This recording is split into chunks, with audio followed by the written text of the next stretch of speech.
America की फौजी क़यादत Donald Trump को मशवरा दे रही है कि इस वॉर थिएटर से बाहर निकल जाएं और ईरान से मज़ीद जंग न करें, क्योंकि आप ज़मीन पर उतर नहीं सकते और फ़िज़ाई बमबारी का कोई ख़ास फ़ायदा नहीं है। इसलिए अंदाज़ा ये हो रहा है कि हम सिर्फ खसारा ही खसारा कर रहे हैं और नाकामी मज़ीद अपने नाम लिख रहे हैं। लेकिन जिस वक्त ये मशवरा डोनाल्ड ट्रंप को दिया जा रहा है कि इस सारे मामले से अपने आप को बाहर निकाल लें, उसी वक्त इसराइल कुछ और सोच रहा है और नेतन्याहू की फ़ौजी क़यादत उसको बता रही है कि अब ईरान पर एक बड़े और फैसलाकुन हमले का वक्त आ गया है। ईरान पर हमला करें, अमेरिका की मदद के बगैर करें, अकेले करें और अकेले ही इस सारे मामले से निपटें। और ये इस्राएली मीडिया अब बहुत ही वाज़ेह करके लिख रहा है और इसमें बता रहा है कि अमेरिका इसराइल की मदद बज़ाहिर नहीं करेगा अब इस सारे हमले में, तो इसराइल अब यही सोच रहा है कि मैं खुद ईरान पर चढ़ दौड़ूँ। मेरा नाम अज़हर अली ख़ान है और आप देख रहे हैं आज की बात। इसराइल अगर ये सोच रहा है कि वो ईरान पर हमला करे, बड़ा हमला करे और फैसलाकुन हमला करे, तो वो किस तरह इसको कर सकता है और कौन से अहदाफ ऐसे हैं जिनको वो हासिल कर सकता है और कौन से हमलों का तरीक़ाकार अपनाया जा सकता है इसराइली आर्मी की जानिब से, एयरफोर्स की जानिब से, जिसके ज़रिए ईरान पर किसी बड़े हमले के ज़रिए ईरान को सरप्राइज़ करने की कोशिश की जाए। और ईरान की इस हवाले से क्या तैयारी है, इसको समझना बहुत ज़रूरी है। इसराइल का मीडिया बता रहा है कि जो फ़ौजी क़यादत है इसराइल की, वो नेतन्याहू को ये पैगाम दे रही है कि आप पहले भी रुक चुके हैं, पहले भी आप बिल्कुल तैयार थे। 40 मिनट के बाद एक बहुत बड़ा अटैक किया जाना था। तमाम इसराइली एयरफोर्स के तैयारे बिल्कुल तैयार हालत में थे और हमला करने के लिए उड़ान भरने ही वाले थे कि डोनाल्ड ट्रंप ने दरमियान में आकर कहा कि नहीं, इस हमले को रोक दो और हमें हमला करने की ज़रूरत नहीं है, मैं ईरान से बातचीत कर रहा हूँ। और उसके बाद एक ब्रेक लगाया गया बहुत बड़े पैमाने पर तमाम तैयारों को और इस हमले को नेतन्याहू की फ़ौजी क़यादत ने रुकवा दिया। लेकिन उनके दिल में कहीं न कहीं ये बात थी कि ईरान को हम एक बहुत बड़ा नुकसान पहुँचाने जा रहे थे और आखिरी लम्हे में जो हमें रोका गया है, इससे न सिर्फ फ़ौज का मोराल गिरेगा बल्कि नेतन्याहू की कमज़ोरी भी ज़रूर ज़ाहिर होगी। और अब नेतन्याहू का मामला ये है कि मुसलसल ईरान के साथ जंग लड़ने की सूरत में न सिर्फ उसने अपने पैसे गँवाए हैं, सिफारती जो उसका साख थी वो गँवाई है इसराइल की, बल्कि उसने अपने आप को भी बहुत बुरी तरह तबाह कर लिया है एक फ़ैसला साज़ के तौर पे, जिसके अंदर बिल्कुल ये सलाहियत नहीं है कि वो ईरान के बारे में कोई अच्छी स्ट्रैटेजी बना सके और यहूदियों को कोई बड़ी फ़तह दिला सके और ईरान पर कोई बड़ा वार कर सके और उसको बड़ा नुकसान पहुंचा सके। इस हवाले से मुसलसल नाकामी के शिकार नेतन्याहू को अब कुछ अरसे के बाद इंतखाबात में जाना है और इसीलिए अब उसको कोई बड़ी कामयाबी अपने नाम करनी है, चाहे वो दिखावे की हो, चाहे वो झूठी ही सही, लेकिन उसको दिखाना ये है कि उसने बहुत ही कोई बहादुरी का काम किया है और ईरान पर अकेले ही हमला कर दिया है और उसके लिए उसने अमेरिका की मदद भी नहीं ली है। इसीलिए उसकी फ़ौजी क़यादत उसको ये मशवरा दे रही है कि आप बढ़ चढ़ कर एक फ़ौजी मुहिम प्लान करके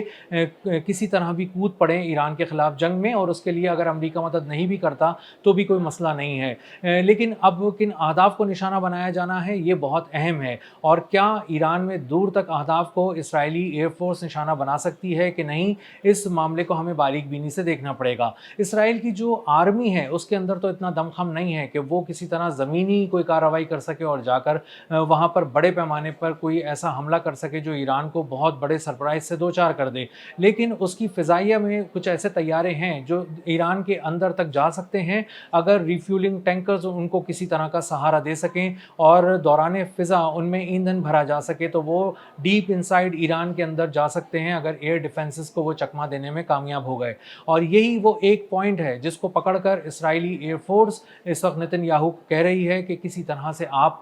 थोड़ा सा रिस्क लें और ईरान के ख़िलाफ़ ऑपरेशन लॉन्च करें। तो तरीक़ेकार क्या होगा? तरीक़ेकार ये होगा कि ईरान के ख़िलाफ़ बहुत से तैयारे, तकरीबन 100 से ज़्यादा उसकी फ़िज़ाइया के तैयारे इसराइल के उड़ान भरेंगे। जदीद तरीन तैयारे होंगे, मुख्तलिफ़ एयर बेसेस और एयरपोर्ट से ये उड़ान भरेंगे। इनको कहीं ना कहीं दरमियान में रिफ्यूलिंग टैंकर्स इनमें ईंधन भरेंगे, क्योंकि ईरान बहुत बड़ा एक मुल्क है और अगर उसकी किसी अंदर के कहीं जाकर हमला करना है, किसी हदफ को निशाना बनाना है, तो बहुत ज़्यादा सफ़र करना पड़ेगा जदीद तरीन तैयारों को। और फाइटर जेट्स बहुत तेज़ सफ़र तो करते हैं, लेकिन बहुत दूर तक जाने के लिए उन्हें दरमियान में ईंधन भरवाने की ज़रूरत महसूस होती है। लेकिन मामला ये है कि सिर्फ रिफ्यूलिंग टैंकर्स और जदीद तरीन लड़ाका तैयारों के ज़रिए ही इसराइल ईरान में हमला नहीं कर सकता, बल्कि उसको तमाम एयर डिफेंसेस जो कि जदीद एयर डिफेंसेस हैं और ईरान ने अभी हाल ही में उनको इंटीग्रेट किया है, एक नया एयर डिफेंस सिस्टम ला के लगाया है और पिछले एयर डिफेंस सिस्टम से से उसको रिप्लेस किया है। और जदीद एयर डिफेंस सिस्टम जो कि पिछले से रिप्लेस किया गया है, तो पिछले की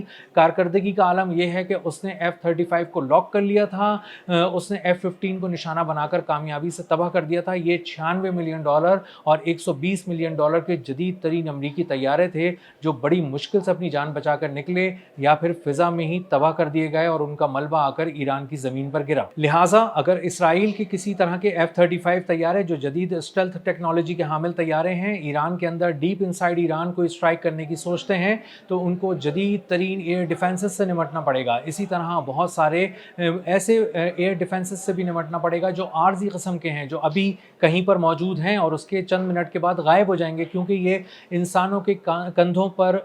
जो एक तरह से रख कर चलाए जाने वाले एयर डिफेंसेस हैं और ये मैन पैड्स की सूरत में हैं। और ये जदीद तरीन ऐसे मिसाइल हैं जो कंधे पर रख कर चलाए जाते हैं और 7 किलोमीटर के रेडियस में आने वाले किसी भी एरियल ऑब्जेक्ट को निशाना बना सकते हैं, चाहे वो ड्रोन हो, चाहे हेलीकॉप्टर हो, चाहे तैयारे हों। और इसको फिर कामयाबी से तबाह इसलिए भी नहीं किया जा सकता क्योंकि ये एयर डिफेंस सिस्टम अपने हदफ को निशाना बनाने के बाद वहाँ से गायब हो जाता है। ये किसी गाड़ी में बैठकर वो कंधे पर रख कर चलाने वाला जो हम फौजी है वो कुछ देर के बाद किसी गाड़ी में, किसी जीप में बैठ के वहाँ से चला जाएगा, अपनी लोकेशन चेंज कर लेगा और उसको निशाना नहीं बनाया जा सकेगा। इसीलिए ये एक बहुत बड़ा दर्द सर होंगे आने वाले दिनों के अंदर किसी भी किस्म की एयर स्ट्राइक की सूरत में, चाहे वो अमेरिका करे या इसराइल करे। इस बात को अमेरिका बहुत अच्छी तरह समझ चुका है क्योंकि उसने ग्राउंड इन्वेजन की तैयारी की थी ईरान के अंदर, और जब उसने ग्राउंड इन्वेजन की तैयारी की तो अंदाज़ा हुआ कि उसके ट्रांसपोर्ट तैयारे, उसके जदीद तरीन F-15 और F-35 तैयारे बहुत अंदर तक जाके ईरान में कार्रवाई नहीं कर सकते।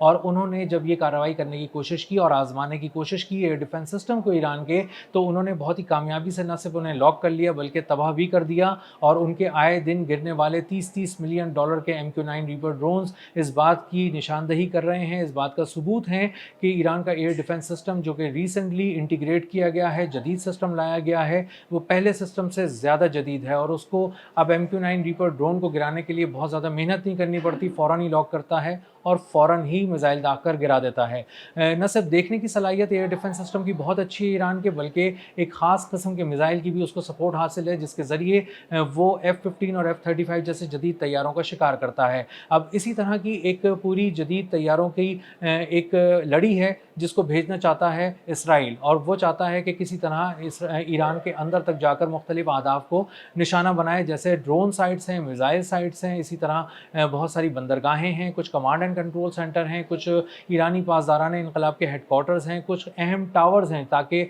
आबनाए हुर्मुज़ पे भी ईरान का ज़ोर तोड़ने की कोशिश की जाए। इनको निशाना बनाने की कोशिश की जा सकती है इसराइल की जानिब से, लेकिन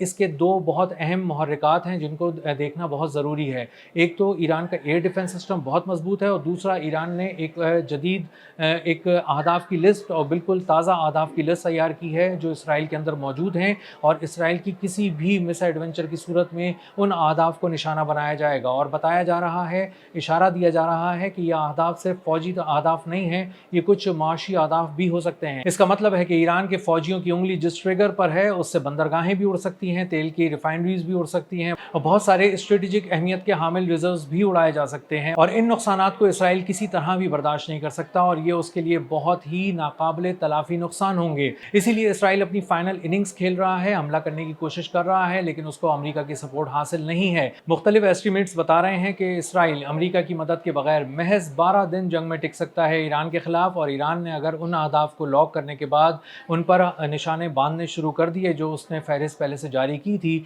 तो इसराइल में हर तरफ तबाही के मनाजिर होंगे और इसराइल अपने घुटनों पर चंद घंटों में आ गिरेगा। अब तक के लिए इतना ही, मिलते हैं अगले व्लॉग में किसी नई खबर, नए तज्ज़िये और नए ज़ाविये के साथ। अल्लाह हाफ़िज़।